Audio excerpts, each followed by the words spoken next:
금수저와 흑수저. 여러분이 만약 흑수저라면 어떻게 하시겠어요? 인정하고 흑수저끼리 경쟁을 하시겠습니까? 아니면 나름의 경쟁력 향상 방법을 찾으시겠습니까? 안녕하세요. 나만의 특별한 강점을 써주는 나들구 C숍 김원호입니다. 알고 보면 당연하지만 의외로 하는 사람이 없는 흑수저를 위한 특별한 성공 비법을 소개합니다. 저 멀리 앞서 출발한 금수저를 따라잡으려면 어떻게 해야 할까요?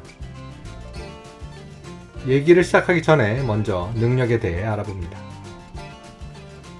취업을 준비할 때 그리고 신입사원 때 나의 능력은 어떻게 그리고 무엇으로 평가할까요? 취준 신입사원의 능력은 취준 시의 역량은 스펙과 직무 경험을 준비합니다. 스펙은 학벌, 어학점수, 자격증, 대외활동 같은 것들이죠. 취업에 성공한 후에는 어떻게 될까요? 스펙은 별 소용이 없는 경우가 많습니다. 대신 직무, 즉 업무 실력이 중요해지죠.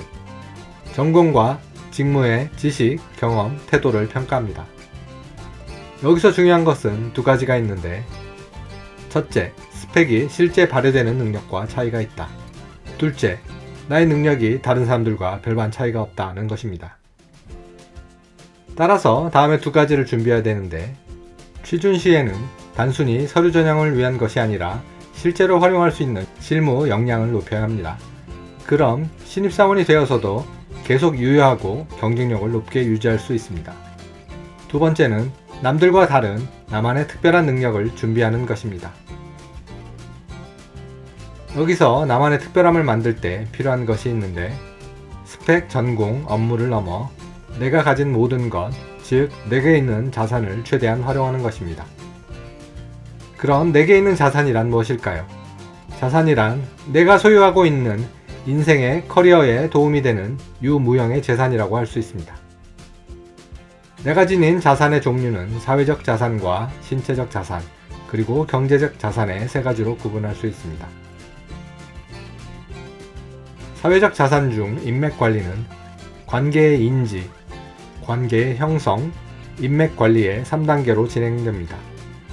관계 인지는 꺼진 불도 다시 보는 것처럼 학연, 혈연, 지연, 종교, 정치, 취미, 흡연 등을 살펴서 내게 도움이 될 수 있는 관계를 찾아내거나 새롭게 도움이 되는 관계를 설정하는 것입니다.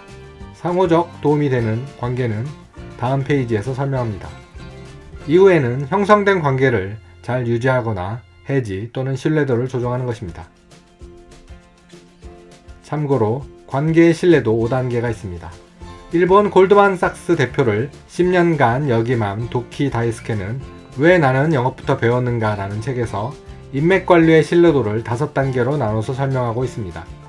인사만 하는 1단계, 대화는 하지만 형식적인 2단계, 만나자는 제의에 용건 없이도 응할 수 있는 3단계, 필요한 정보를 제공하고 응원하는 4단계, 완전한 신뢰의 5단계가 있습니다. 앞에서 언급한 상호 도움이 되는 관계는 4단계 이상을 의미합니다. 사회적 자산에는 브랜드 평판도 있습니다. 브랜드는 개인과 소속 기관에 대한 것으로 나눌 수 있고, 취업에서 활용되는 스펙과 업무 실적, 특허, 논문 같은 결과물을 포함합니다. 신체적 자산. 체력은 지구력, 순발력 등 얼마나 집중할 수 있고 며칠 밤이나 셀 수 있는가. 심력은 추진력이 있고 어려움을 극복해내고 스트레스에 강인한가. 외모는 시각적 외모와 인상, 언어와 보이스, 행동과 제스처를 의미합니다. 중요한 것은 자신의 신체 능력을 제대로 알고 활용하는 것입니다. 세 번째 자산인 경제적 자산은 부동산과 동산이 있는데 자세한 설명은 생략하도록 하겠습니다. 정리하겠습니다. 금수저가 아닌 흑수저로 성공하기 위해서는 스펙, 전공, 업무를 넘어 내가 가진 자산을 최대한 활용해야 합니다.